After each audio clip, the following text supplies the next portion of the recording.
Canada आने से पहले काश मुझे इन चीज़ों का पता होता। सबसे पहले डेट ट्रैप।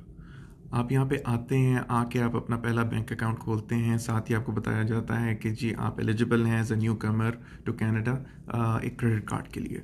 और जिस भी बैंक में आप जाएंगे आपको क्रेडिट कार्ड दे दिया जाएगा साथ ही, और आप खुशी खुशी ले लेते हैं। उस वक्त आपको अंदाज़ा नहीं होता, उसमें आपको कैशबैक मिल रहा होता है, पॉइंट्स मिल रहे होते हैं, जिसकी वजह से आप यूज़ करना शुरू कर देते हैं और आहिस्ता आहिस्ता आप उस डेट ट्रैप में फंस जाते हैं, जिससे फिर निकलना बहुत मुश्किल होता है। दूसरी चीज़ होती है रेंट। यहाँ पे रेंट बहुत ज़्यादा है, बहुत हाई है।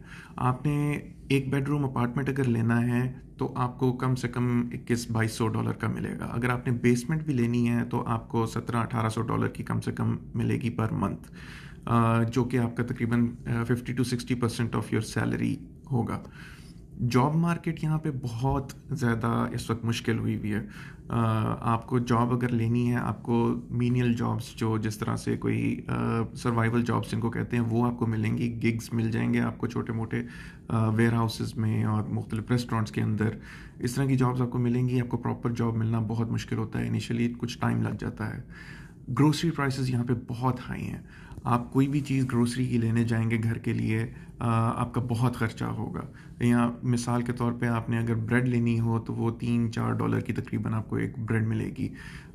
इसी तरह आपने अगर कोई भी आप ग्रोसरी के लिए अगर आप एक दफ़ा शॉपिंग के लिए जाते हैं तो $50-60 आराम से आपके लग जाते हैं थोड़ी सी चीज़ों के लिए जो हार्डली 3-4 दिन यूज़ होंगी, उसके बाद आपको दोबारा जाना पड़ेगा।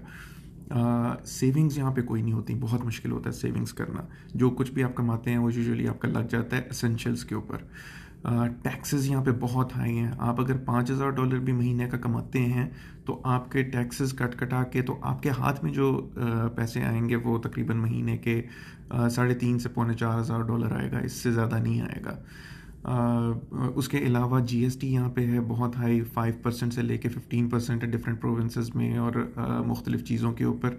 तो जो प्राइसेस आपके सामने आपको नज़र आ रही होती हैं यहाँ पे, मिसाल के तौर पे कोई चीज़ अगर $10 लिखी हुई है प्राइस उसकी, जब आप उसको काउंटर पे लेके जाएंगे तो फिर उसके बाद उस पर वो जीएसटी ऐड करेंगे तो आपका जो टोटल प्राइस होगी वो तकरीबन $11-11.5 होगी।